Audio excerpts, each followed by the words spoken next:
నవజీవన నిర్మాణం పేరుతో విశాఖ పోలీసులు ఒక కొత్త డ్రైవ్ చేపట్టబోతున్నారు.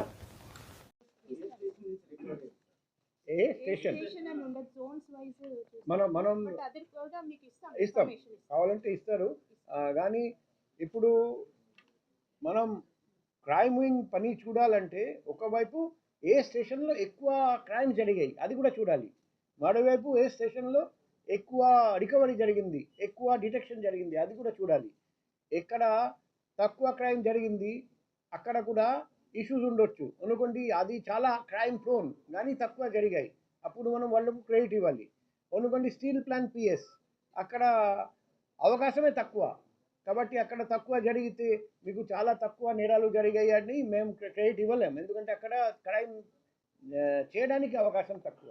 కాబట్టి స్టేషన్ అనుకోండి అడిలోవా చాలా పెద్ద ఏరియా, అది క్రైమ్ చేయడానికి చాలా అవకాశాలు ఉన్నాయి, అక్కడ తక్కువ జరిగాయంటే ఆ క్రైమ్ స్టేషన్కి మనం క్రెడిట్ ఇవ్వాలి. కాబట్టి స్టేషన్ బట్టి కూడా ఉంటుంది, అది మొత్తం అనాలిసిస్ చేయాలంటే పాత కాలంలో ఎన్ని నేరాలు జరిగాయి, ఎన్ని ప్రాపర్టీ క్రైమ్ జరిగాయి, ఈ లాస్ట్ 1 మంత్లో లేకపోతే లాస్ట్ 6 మంత్స్లో ఎన్ని జరిగాయి, అప్పుడు బాగా తగ్గించారు.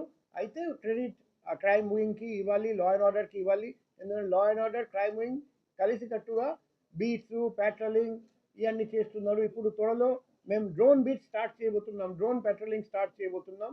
ఇప్పుడు ఆల్రెడీ డిస్కషన్ నడుస్తుంది. అప్పుడు ఎక్కడెక్కడ పోలీస్ వెళ్ళలేరు అక్కడ డ్రోన్ పంపించి మొత్తం సర్వైలెన్స్ చేయడం, బీట్ సర్వ్ చేయడం, పెట్రోలింగ్ సర్వ్ చేయడం, తర్వాత ముద్దాయి దొరికితే మున్నాయి కనిపిస్తే ముద్దాయి ఫోటో తీయడం, పోలీస్కి అలర్ట్ చేయడం, పోలీస్ అక్కడ పరిగెత్తిపోయి ముద్దాయిని పట్టుకోవడం, ఇవన్నీ కూడా త్వరలో వైజాగ్లో స్టార్ట్ చేయబోతున్నాం.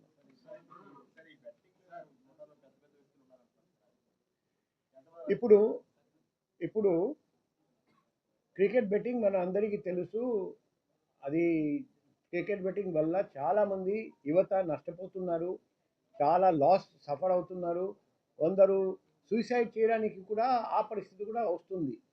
అందుకే క్రికెట్ బెట్టింగ్ మీద మేము చాలా స్ట్రిక్ట్గా ఉన్నాము, ఎవరిని వదిలేది లేదు, ఉపేక్షించేది లేదు. కానీ ఇప్పుడు ఇన్వెస్టిగేషన్ నడుస్తుంది, మేము బ్యాంక్ ఖాతాలు చెక్ చేసి ఆర్థిక లావాదేవీలు చెక్ చేసి 1 by 1 అరెస్ట్ చేస్తున్నాం. ఈ పరిస్థితిలో మేము ఎటువంటి ఇన్ఫర్మేషన్ మీతో షేర్ చేసినా మిగతా ముద్దాయిలు అలర్ట్ అయిపోతారు. కాబట్టి చాలామంది వచ్చి రిక్వెస్ట్ చేస్తున్నారు, నేను ఎవరికి ఏం చెప్పడం లేదు, ఏమైనా మీకు చెప్పాలంటే త్రూ ప్రెస్ రిలీజ్ చేస్తాం, మీరు అందరూ మాకు సహకరించాలి.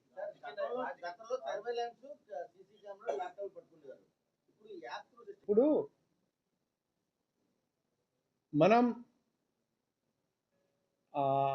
నేరగాళ్ళు ఎలా నేరం చేస్తున్నారు, మనం ఒక స్టెప్ అహెడ్గా ఉండాలి, ఒక స్టెప్ ముందు ఉండాలి. అందుకే మేము ఈసారి సైబర్ క్రైమ్ పోలీస్ స్టేషన్కి ఆ కేసు అప్పచెప్పాము. వాళ్ళు లేటెస్ట్ సాఫ్ట్వేర్ యూజ్ చేసుకొని, లేటెస్ట్ యాప్స్ యూజ్ చేసుకొని, లేటెస్ట్ ఎక్విప్మెంట్ యూజ్ చేసుకొని 1 by 1 అందరినీ గుర్తించి, తర్వాత బ్యాంక్ ఖాతాలు చూసి ఆ డబ్బు, ఆ నల్లధనం, ప్రొసీడ్స్ ఆఫ్ క్రైమ్ ఎవరికి వెళ్ళింది అది కూడా చూసి ఫైనాన్షియల్ ఆడిట్ కూడా చేస్తూ 1 by 1 పట్టుకుంటున్నారు. కాబట్టి ఆల్రెడీ చాలామందిని పట్టుకోవడం జరిగింది, నిన్న రాత్రి కూడా పట్టుకోవడం జరిగింది.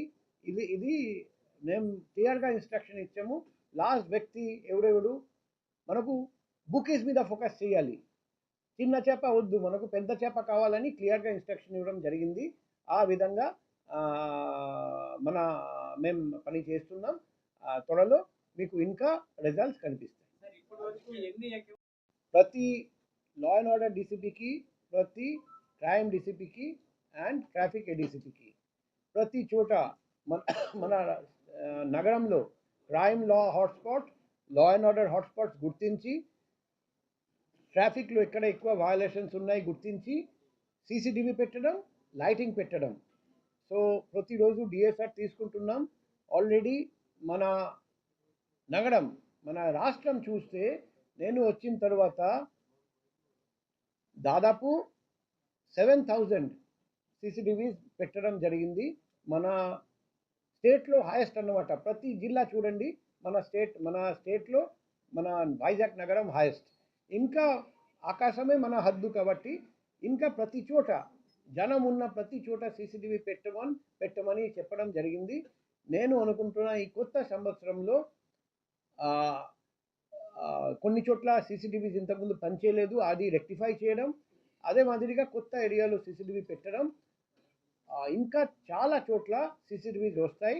అండ్ దాదాపు 100% ప్లేసెస్ 31st మార్చ్ వరకు మేము డెడ్ లైన్ ఇచ్చాము. అది all crime and law and order hotspots 31st March లోపల పూర్తిగా సీసీటీవీ ద్వారా కవర్ చేయమని ఇన్స్ట్రక్షన్ ఇవ్వడం జరిగింది. అది సాధిస్తాం.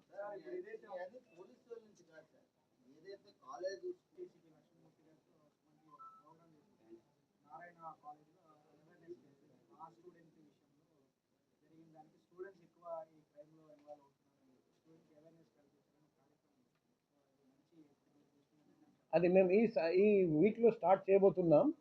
అది స్టార్ట్ చేసిన తర్వాత ప్రతి కాలేజ్, ప్రతి స్కూల్, ప్రతి యూనివర్సిటీకి వెళ్తాం.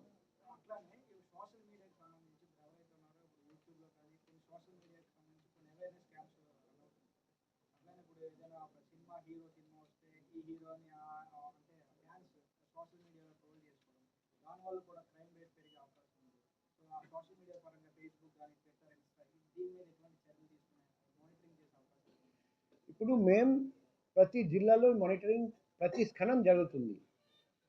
ఎక్కడైనా అబ్జెక్షనబుల్ పోస్ట్ ఉంటే అది డిలీట్ చేయడం, మేము ఆ కన్సర్న్డ్ వాట్సాప్ కానీ ట్విట్టర్ కానీ వాళ్ళకు చెప్పి డిలీట్ చేయమని చెప్తున్నాం. వాళ్ళు కూడా